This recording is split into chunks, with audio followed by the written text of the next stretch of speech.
As I mentioned before in the previous video, that by using worksheet and workbook events, we can get really creative with VBA and start making our spreadsheets a lot more dynamic. And for this video, I will be showing you a trick that you can do with worksheet events, and hopefully it will open up your mind to new ideas that you can do with VBA. Plus, we are also getting more practice with writing VBA code. So sometimes Excel spreadsheets can get really cluttered, making it hard to read the data. For example, within the Fun Events Sheet tab, we have item numbers for our row labels, and then the months for our column headers.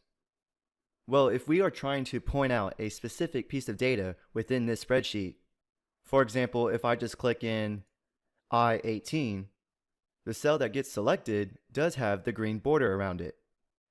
And sometimes it's still hard to read which row or column that this piece of data is in, and you might end up looking at the wrong value. Well, let's say that we want the row and the column of this active cell to be highlighted for readability purposes.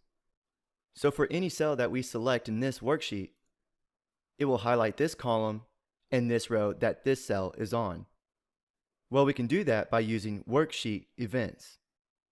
So the first thing that we have to do is select the Fun Events worksheet inside our Microsoft Excel objects.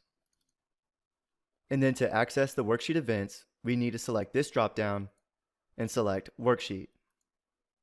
Now there is no need to change the event because the selection change event is the event that we want. Because every time we make a new selection on this worksheet, we want to highlight that column and that row. So inside of this sub, we can start writing our lines of code. So what we need to start off with is a with statement. And remember, with the with statement, we can easily change the values of properties of a certain object. And the object that we will be changing is the active cell. And we can also go ahead and close the with statement. So now let's write the piece of code that will change the fill color of all the cells in this row that the active cell is in. So with active cell dot entire row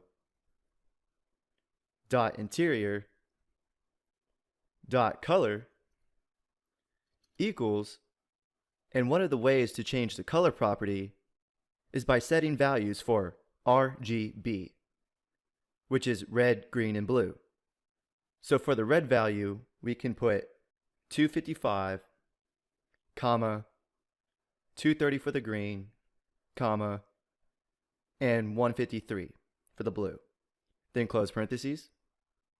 And the reason why I'm using these figures is because if we come up to the Home tab and we select our paint bucket and go to More Colors and then select the Custom tab, you can specify a color that you want and then get the values for that color.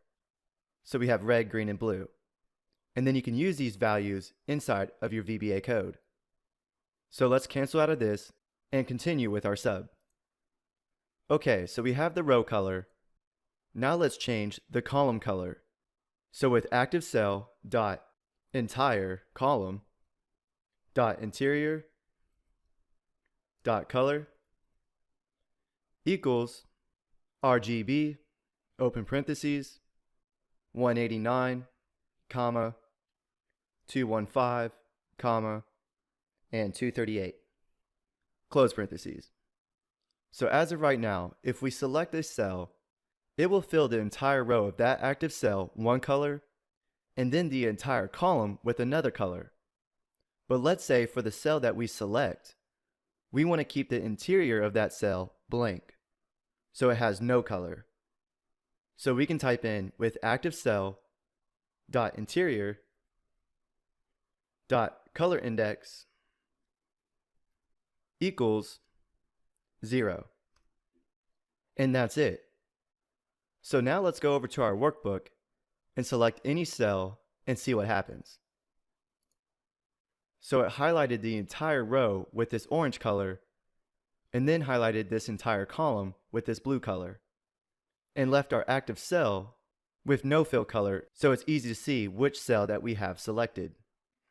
Now if we select another cell, well, our sub performed correctly, but now we're left with 2 columns highlighted and 2 rows highlighted. So we need to go back into our sub and add a new line of code that clears out all the fill colors first, and then fill in the row and column. So right before our with statement, we can add a line of code saying cells, which reference all the cells on this worksheet, dot interior, dot color index, equals XL none. So this will make all the cells on this spreadsheet have no fill color, and then it will proceed to the with statement and highlight the row and column. So now if we select a new cell on this worksheet, it clears out those other rows and columns that were highlighted and only highlights the row and column of our active cell. And if we keep clicking around, now that row and column fill color will follow our active cell. So once again, this is just a neat little trick to show you to get some more practice with VBA, and hopefully it will open up your mind to new ideas that you can do with VBA.